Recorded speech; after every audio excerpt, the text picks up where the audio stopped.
the music, we got the food, we got the vibes, like we got everything if we're being real. You got everything except for water though.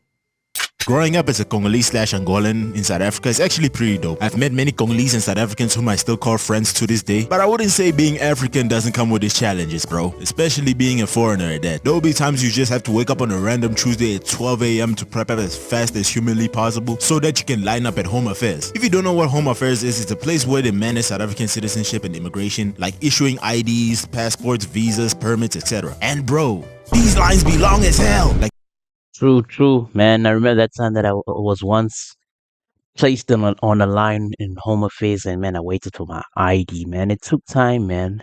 Even though, man, I woke up very early in the morning. Seems like I don't remember when was it, but man, it was a man. I couldn't even sleep, man. I almost slept in the car, man. I was bothered, man. Truly bothered, and I just felt like I was like wasted whenever you seemed unsure in life that you had to like sit back and relax for those time, even though you just know that it's gonna be boring as hell, and you end up missing your homies from high school, even though your homies were. Yeah, I remember it was high school days. Yeah, now I kind of remember some stuff, man. Tend to, and I just proceed. the line could literally start here, and this is where it ends. Like, bro, we are not finishing that line. By the time you get in front of a building, you start to realize you just missed matric, your wedding, the birth of your child. Like, what the heck is Wedding? Okay, that's crazy. going on, bruh? Same goes for the Angolan embassy. The only benefit is that you don't have to wake up as early as Home Affairs, but waiting time, my days, bro. It's torture, gang. And I get that filing papers and working to help foreign citizens to get their papers in order takes a lot of mental gymnastics to make sure that everybody's papers are in order, you know, everything has gone through the legal procedures and stuff. But I feel like some of y'all are sleeping on the job with the way you're making us wait. But the only thing that's kind of nice though, at least you get to run into some people that you know or your friends or anything like that, because maybe they're also getting to get their papers in order, so at least you're on the same boat, at least you have somebody to talk to while you wait. And another thing we gotta deal with is not being able to understand the native language. I can understand that if you're living in a foreign country, especially if you've been there for a long period of time, the basic thing you should do is to learn the native language to try and understand / help people understand what you're saying, which is fair. I can respect that. But when you're terrible at picking up language, then yeah, bro, GG's, you're done. It's even worse for me because I live in a country where there's 12 languages and I struggle to learn one. Like, bro, the only languages I know is 90% English, 15% speaking wise when it comes to Lingala, and 54% when it comes to hearing comprehension, and 1% Angolan Portuguese. Like, I grew up in Joburg where I used to run into many uncles and aunties speaking to me in Ndebele, Zulu, or Xhosa. They run up to me thinking I'm one of them, asking for directions or something. Like, while they're talking, I'm just here. Okay, that's crazy, Prince, but man, I've never came across that situation because man, on my hood, I normally have like, not even normally, I do have a lot of Zulus. Uh, we don't have courses that much. Like, uh-huh. Okay. Yeah, I didn't understand anything you just said. It's even worse when you're in a taxi, bro. Cause in that scenario, if you're not with someone that like can help translate, you are fried, you're cooked. Like, bro, you should look at their reaction when you speak to them in English. Like, they'll just give you this look like you just dissed their entire bloodline, bro. And some of these niggas would literally dead ass crash out like, my nigga, it's not my fault your education was poor. Cause the majority of taxi drivers don't be speaking English. There are ones that do, but that's like a 30 to 70% chance of finding one. I understand it might sound bad, but I actually try to take some words in from some of the languages, especially Zulu, cause where I grew up, that was the most common language in the area. And for real, bro, I am bad at picking up languages, bro. But the fact that I still at least try should indicate like, you know, I'm trying my best. Also, a thing about being a foreign kid, especially in school, is teachers not being able to pronounce your name. And if you say, on mob, they're African too. How come they can pronounce? True, I've dealt with that problem back then, and I don't know, maybe kindergarten and think so, man.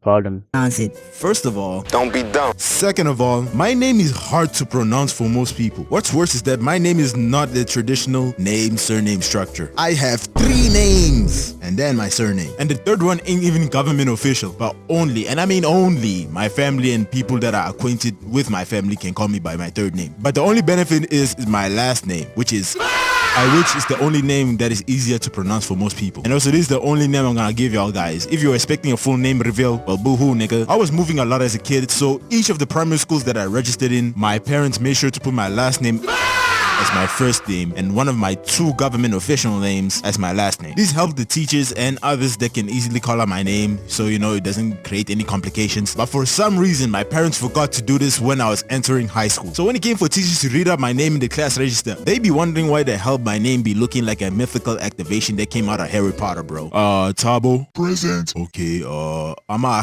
Present. Okay. I saw you Bongani this morning. There's no problem. Haibo. Luffy. Lulu. Present, sir. Present. Double it and give it to the next person, please. You know, it's getting awkward and the whole class is looking at you and the teacher is asking how to pronounce it. That normally happens to me too, man. But either way, man, my second name was the one that was like overused a lot because everybody liked it the more, like teachers liked it more than my first name. Some actually pronounce it right, the first name. Some actually pronounce my second name because my second name is actually shorts, man. It's like shorts, man. And my first one, it has like 7 letters, I think. So yeah, man. Name, because what would be even the point, bro? Even if I tell you, you still won't say it correctly. Another issue he's gotta deal with is having surprise guests that are family, friends of your parents pulling up for no reason whatsoever. You could be just chilling in your room, all of a sudden your parents call you up to meet up with the person, and every damn time, bro, they be always saying like, oye bingai, is that Papa Kudwa? Na mimi yo say baby, tala yo, come mulai, big man, Like, bro, I don't know you. I understand this goes for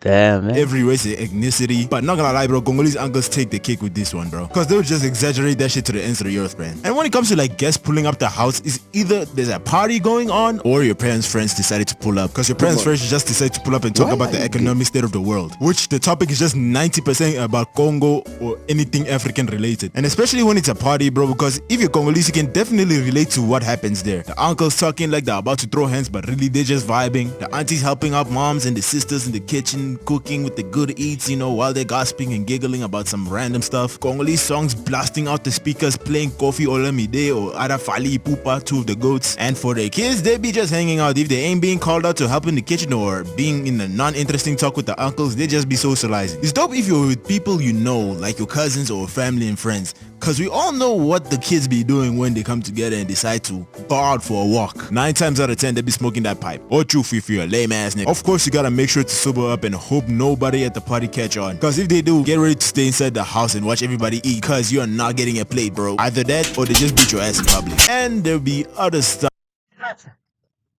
that be going on, but that's a story for another time. I gotta say, growing up in South Africa, it has a lot of challenges, because here in South Africa there are those that are prejudiced towards foreigners, so most of the time we had to be on the lowdown in case running into the wrong type of people. And I've met a lot of good people throughout my life, which led me to telling stories like these. So in a way, I'm glad to be born in South Africa, rather Africa as a whole entirely, and for that I wouldn't change it for any other thing. Yo, your visa got approved for the US. Well, that was fun while it lasted. Time to go live in Atlanta. Yeah, that's about it. Thank you guys for watching, and of course shout out to And overseas vibes. And then I would literally die for that. And then that's the like USA, ATL, man. I'm telling you, those are the places I'm gonna go to, or South Korea or something. But man, I like those places, man. I even though I've never been there, sooner or later I'm gonna be there and get out the trenches, man. See y'all the next reaction video. Subscribe.